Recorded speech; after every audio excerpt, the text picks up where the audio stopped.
ഇടിയൻ ചന്തു ഇന്ന് റിലീസായ മലയാള സിനിമയാണ്.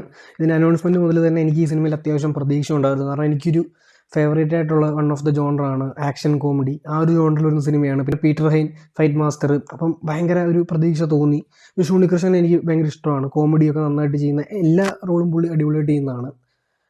ഇതിൻ്റെ ഡയറക്ടർ ശ്രീജിത്ത് വിജയൻ, അദ്ദേഹത്തിൻ്റെ മുൻപത്തെ 2 സിനിമകൾ കുട്ടനാടൻ മാർപ്പാപ്പയും മാർഗ്ഗംകളിയും രണ്ടും കണ്ടാൽ നമുക്കറിയാം പുള്ളിക്ക് മേക്കിങ് നന്നായിട്ട് വശമുണ്ടെന്ന്.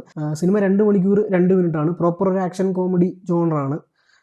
മറ്റേ ട്രെയിലറും ടീസറൊക്കെ കാണുന്ന പോലെ ഫുൾ ആക്ഷൻ അല്ല, ഒരു 70% കോമഡിയും ഡ്രാമയും ഒക്കെയാണ്, ബാക്കിയാണ് ആക്ഷൻ.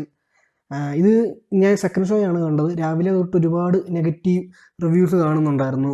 എല്ലായിടത്തും എവിടെ നോക്കിയാലും നെഗറ്റീവാണ് കണ്ടത്. അപ്പോൾ ഒരു വിഷമം ഉണ്ടായിരുന്നു, പ്രതീക്ഷയ്ക്ക് വിപരീതമായല്ലോ. പക്ഷെ കണ്ടു തുടങ്ങി ഫസ്റ്റ് ഹാഫ് 1 മണിക്കൂർ 10 മിനിറ്റ് ഫസ്റ്റ് ഹാഫും പിന്നെയാണ് സെക്കൻഡ് ഹാഫ്. ഈ ഫസ്റ്റ് ഹാഫ് എനിക്ക് നന്നായിട്ട് വർക്കായി, എനിക്ക് ഒരുപാട് ഇഷ്ടപ്പെട്ടു. ഫൈറ്റ് ഇല്ലെന്ന് തന്നെ വേണം പറയാം. ഇൻ്റർവൽ ബ്ലോക്കിൽ ഒരു ഫൈറ്റും പിന്നെ തുടക്കത്തിൽ 1-2 സീക്വൻസ് മാത്രമേ ഉള്ളൂ. കോമഡീസൊക്കെ ഫസ്റ്റ് ഹാഫിൽ ഇഷ്ടപ്പെട്ടു. സ്റ്റിൽ ഒരു ഓൾഡ് സ്കൂൾ കോമഡിയാണ്, ഇപ്പോൾ മാർഗ്ഗംകളി കാര്യമൊക്കെ പറയുന്ന പോലെ തന്നെ ആ ഒരു ടൈപ്പാണ്. പക്ഷേ എനിക്കതൊക്കെ ഇഷ്ടമായതുകൊണ്ട് തന്നെ എൻജോയ് ചെയ്തു. ചൈൽഡ്ഹുഡ് ഒന്ന് എസ്റ്റാബ്ലിഷ് ചെയ്യുന്നുണ്ട്. ഇങ്ങനത്തെ മാസ് സിനിമകളിലൊക്കെ അതൊരു ഫാക്ടറാണല്ലോ, എങ്ങനെ ഇവൻ ഇവിടം വരെ എത്തി നായകൻ എന്നുള്ളത്. അപ്പോൾ അത് ആദ്യത്തെ ഒരു 20 മിനിറ്റ് നന്നായിട്ട് എസ്റ്റാബ്ലിഷ് ചെയ്യുന്നുണ്ട്.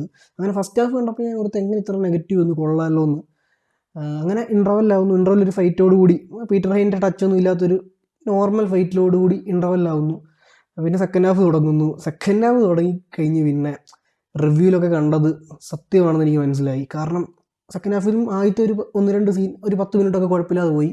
പിന്നെ അങ്ങോട്ട് ഇവരിതിൻ്റെ മേക്കേഴ്സ് എന്ത് ക്ലൂലെസ് ആയിട്ട് എന്തൊക്കെയോ ചെയ്ത പോലെയാണ് എനിക്ക് തോന്നിയത്. ചന്തുവാണ് മെയിൻ വില്ലൻ. പുള്ളിയെ കണ്ടാൽ എനിക്ക് അപ്പം ചിരി വരും. കാരണം ആകെ 3-4 സീനേ ഉള്ളൂ, എല്ലാ സീനും കോമഡി പീസാണ് പുള്ളി.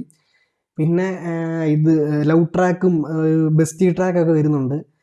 ബെസ്റ്റി ട്രാക്കൊന്നും പറയണ്ട, വിദ്യ വിജയകുമാറാണ് ട്രാക്ക് ചെയ്തിട്ടുള്ളത്. നല്ല വെറുപ്പിലായിരുന്നു പുള്ളിക്കാരി. എനിക്ക് ചന്തുവിന് എന്തെങ്കിലും ഒരു പോയിന്റ് കൊടുക്കാനുള്ളത് ഒരൊറ്റ സീനിലാണ്. അത് സിനിമ കണ്ടവർക്ക് അറിയാം. ഈ ബെസ്റ്റി ട്രാക്കായിട്ട് ബന്ധപ്പെട്ടൊരു ഇതിലാണ്. റൊമാൻസ് ട്രാക്കും വർക്കായില്ല.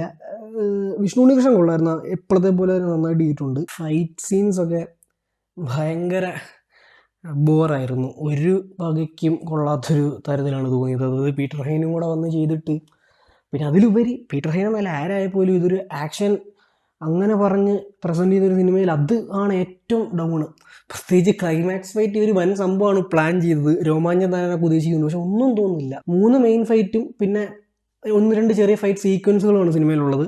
ഈ 3 മെയിൻ ഫൈറ്റുകളിൽ മറ്റേ ബിജു സോപാനം അദ്ദേഹത്തിൻ്റെ വീട്ടിൽ നടക്കുന്നൊരു ഫൈറ്റ് ഉണ്ട്, വിഷ്ണു ഉണ്ണികൃഷ്ണനൊക്കെ പാർട്ടായിട്ടുള്ളത്. ആ ഫൈറ്റ് കൊള്ളായിരുന്നു. അതും ആ എൻഡ് നമ്മളെ പീക്കിലോട്ട് എത്തിച്ച് തിയേറ്ററിൽ ഒരു കയ്യടി വീണ ഒരു മൊമെൻ്റ് ഉണ്ട്. അവിടുന്ന് പിന്നെ ഫുൾ കയ്യടിക്കാനുള്ള സാധനം വന്നിരുന്ന വൈബായിരുന്നു. പക്ഷേ ഫസ്റ്റ് ഒരു കയ്യടി വീണ പിന്നെ അങ്ങോട്ട് ഡൗൺ ആയിപ്പോയി.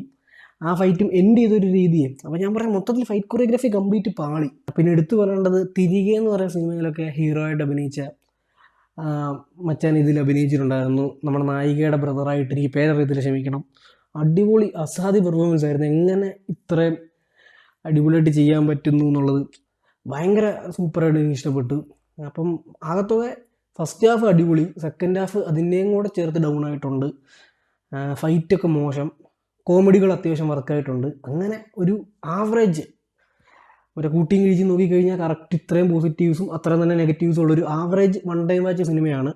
തീർത്തും മോശപ്പെട്ട ഒരു ഹേറ്റ്രഡ് സ്പ്രെഡ് ചെയ്യേണ്ട ഒരു സിനിമയല്ല. പക്ഷേ ഒരിക്കലും ഇന്നത്തെ കാലത്ത് നമ്മൾ തിയേറ്ററിൽ പോയി ഇത് കാണണം, കണ്ടില്ല നഷ്ടം, അങ്ങനത്തെ ഒരു സിനിമയല്ല. ഒരുപാട് ബെറ്റർ ആക്കായിരുന്നു. അപ്പോൾ ഈ സിനിമയ്ക്ക് എൻ്റെ റേറ്റിംഗ് 2.5/5 ആണ്.